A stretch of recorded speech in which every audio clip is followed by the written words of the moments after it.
यदि सर्प आदि निकलते हैं तो उनको पकड़ना और सुरक्षित स्थान पर ले जाने के लिए एक्सपर्ट जो सर्प मित्र होते हैं जबलपुर से और दूसरी जगहों से बुलाए गए, उनको भी वहाँ पर रखा गया। संभावना सब देख के चलना पड़ता है और ये बात सत्य है। अभी डॉक्टर सुधा मलैया, जयंत मलैया की श्रीमती ने कुंडलपुर से संबंधित 3 खंड में सारे प्रसंगों को लिखा है, सिलसिलेवार जो जैसा हुआ, आंखों देखा हाल।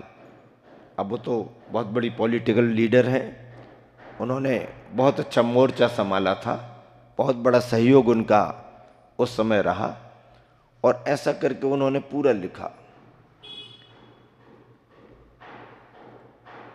जिस समय प्रतिमा उठ रही थी उसमें अनेक सर्प भी निकले,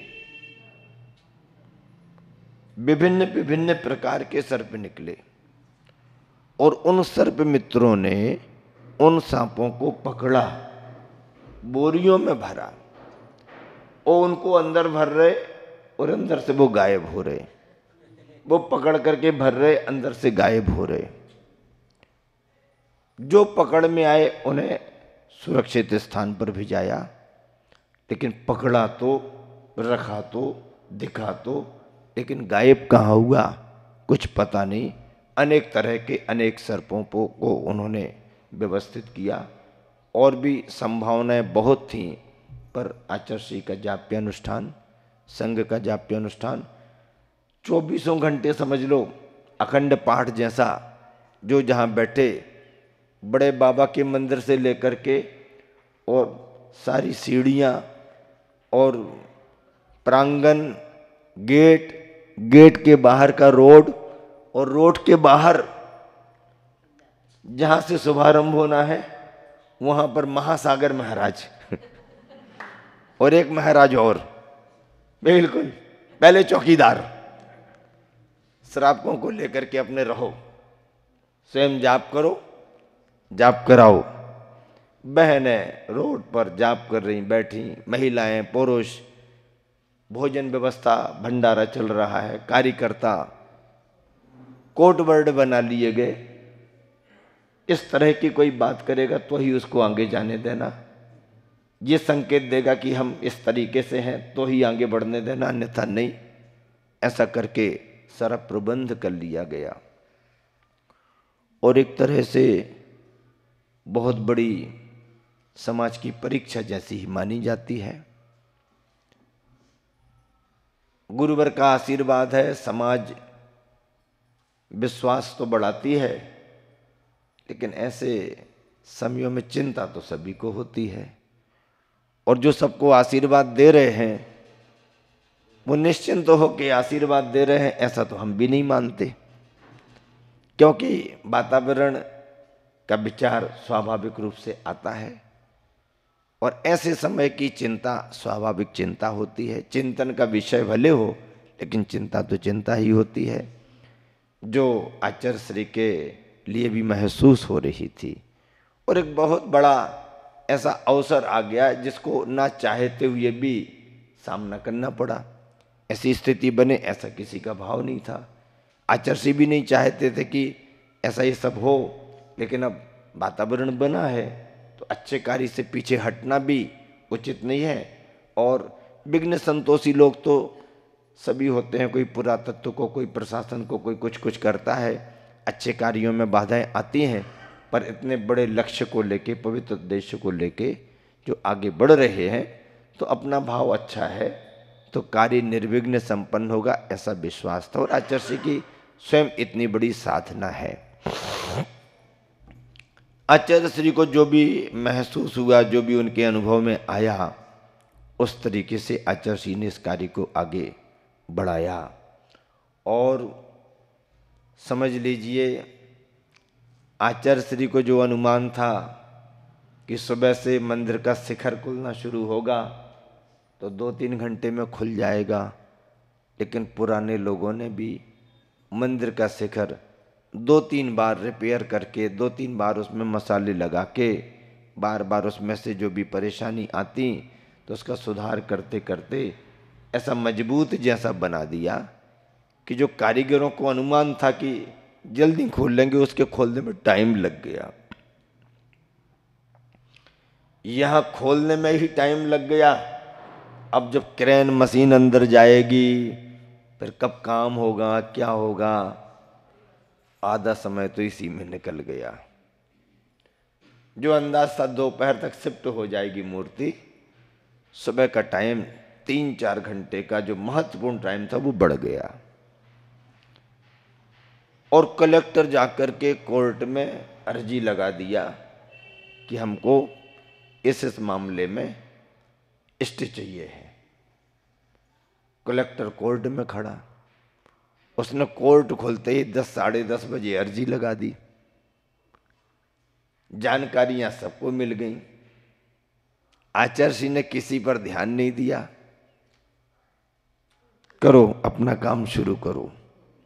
आचार्य श्री स्वयं दोपहर में जब सामयिक के बाद से खड़े हुए तो हिले नहीं, निरंतर देखते ही रहे। ये काम हो गया, वो काम हो गया, क्रेन जा रही है। एक बहुत एक्सपर्ट व्यक्ति को बुलाया था। उम्र तो उसकी लगभग 20-25 वर्ष की ही रही, लेकिन बहुत बड़ा एक्सपर्ट था। और मूर्ति को जिस तरीके से उठाने की मतलब प्रक्रिया बनी वो भी बहुत गजब की थी। चाइना से एक बेल्ट पट्टा बुलाया गया, वजन में बिल्कुल हल्का, पर उसकी ताकत इतनी कि बड़े से बड़ा लोड भी वो यदि पकड़ ले तो उठेगा, हल्का बिल्कुल।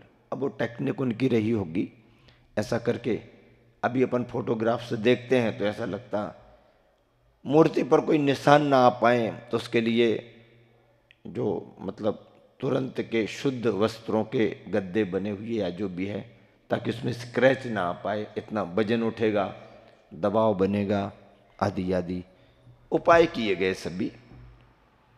प्रतिमा को जो क्रेन का मास्टर था बहुत प्रयास कर रहा था कि क्रेन के पकड़ में मूर्ति आ जाए, पर मूर्ति पकड़ में नहीं आ रही थी। काफी समय लग रहा था। वो भी परेशान जो हैंडल कर रहा था क्रेन के लिए, और देखने वाले भी परेशान।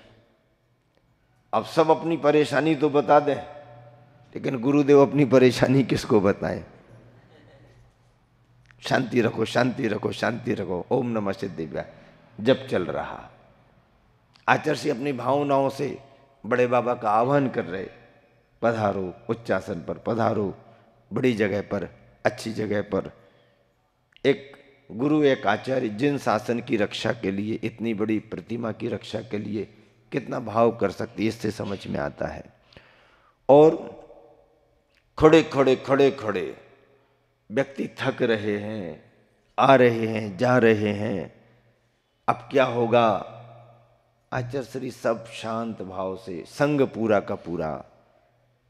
नीचे वाले महाराज माता जियों को कुछ पता नहीं क्या चल रहा, आवागमन में जो संकेत समाचार आ रहे जा रहे केवल वो पता।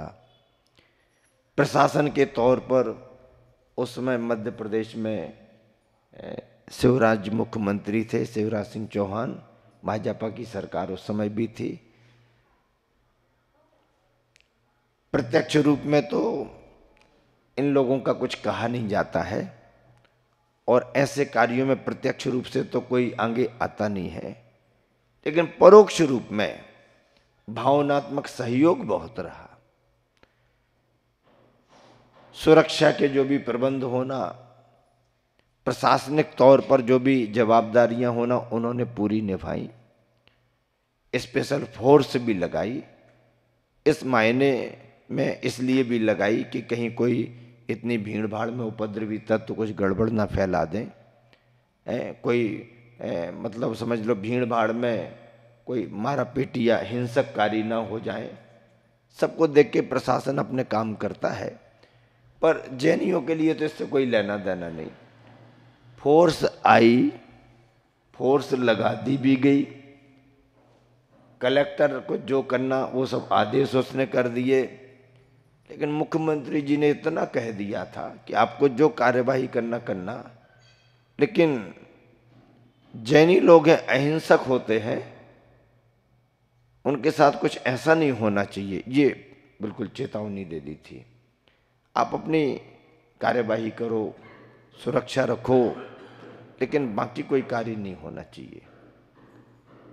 आचार्य श्री निरंतर जाप करते रहे, भावना करते रहे, संग जाप भावना करता रहा, और कोर्ट में जज भी थोड़ा बहुत तो समझता है, सारी बातें उसके ख्याल में थी। अखबारों में निरंतर समाचार छप ही रहे थे, अखबार तो अधिकारियों के पास भी जाता है। लोक मान्यता और भावनाओं को समझने के लिए जज वगैरह भी इन सब चीज़ों को पढ़ते रहते, समझते रहते हैं। ऐसा करके जज के ख्याल में भी बात थी कि भाई आचार्य श्री का नाम जुड़ा हुआ है, इतने बड़े संत हैं, इतने वर्षों से उनका आना जाना और विहार होता है, ये जो मामला है ये तो कुछ यूं ही उलझाया हुआ है, बाकी ऐसा कुछ होना नहीं चाहिए, ऐसा उसके ख्याल में रहा।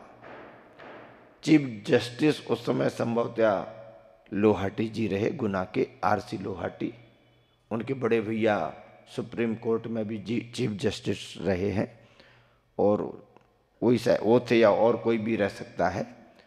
तो उन्होंने इन सब बातों पर विचार किया, और 10:30 बजे 11 बजे कलेक्टर ने निवेदन किया स्टे के लिए, दिया नहीं।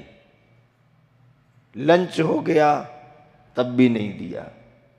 कलेक्टर बेचैन हो रहा, सर स्टे तुरंत होना, अभी होना, काम लगा हुआ है, अभी होना, काम लगा हुआ है। अब कलेक्टर की जिद थी स्टे मिलेगा और रुकवा देंगे,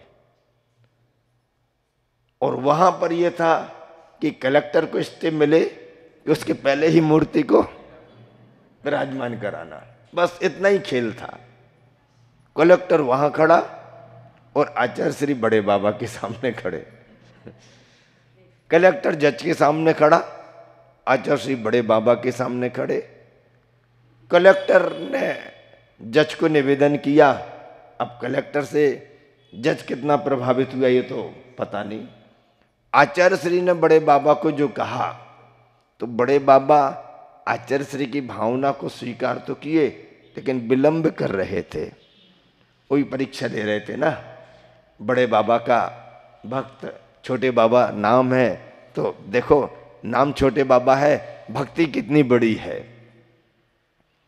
आचार्य श्री भी बराबर सावधानी से गंभीरता का परिचय स्वयं के उनके विचारों में रहता ही है, और लगे रहे।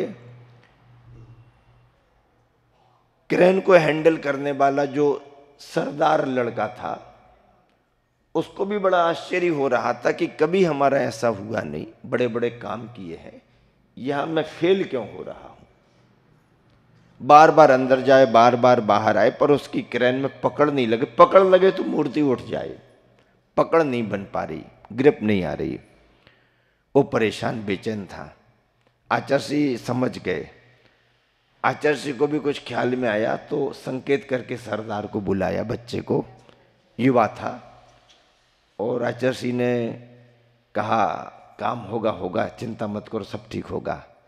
गुरुदेव आशीर्वाद दो, जल्दी होना चाहिए, ये सब हमको बेचैनी बढ़ा रहा। अच्छा ठीक है, सुनो एक बात बताओ, ये तुम्हारे लिए तो काम बहुत सहज है, मशीन तुम्हारी बड़ी है, नई है, तुम बहुत अच्छा काम करते हैं, ऐसा लोगों ने बताया। यहाँ परेशानी क्या हो रही, कुछ समझ में नहीं आ रहा, मूर्ति पकड़ में नहीं आ रही। आचार्य सिंह धीरे से उससे पूछा, क्यों, कुछ खाते तो नहीं हो? गुरुदेव क्या खाने का मतलब? बोले नॉनवेज वगैरह तो नहीं खाते, ये धर्म की मूर्ति है, धार्मिक स्थान है, ऐसे लोगों से काम नहीं होता धर्म का। वो थोड़ा सा झेप गया, क्योंकि वो खाता था। उसको अंदर से मालूम हो गया कि बाबा जी ने मेरी बात पकड़ ली है। और उसने स्वीकार कर लिया, बाबा जी खाता तो छूटा नहीं हमारा, सुनो इतना बड़ा काम करना है, भगवान का काम है, इसका त्याग कर दो, त्याग कर दोगे तो तुम्हारा काम हो जाएगा। प्रत्यक्षदर्शियों का बताना है, लिखा भी है कि जैसे ही उसने आशीर्वाद लेकर के त्याग का संकल्प किया और जाकर के मशीन पर बैठा, उसका दिमाग कैसा दौड़ा, उसने यूं यूं घुमा करके जहां किया, पकड़ लग गई मूर्ति की।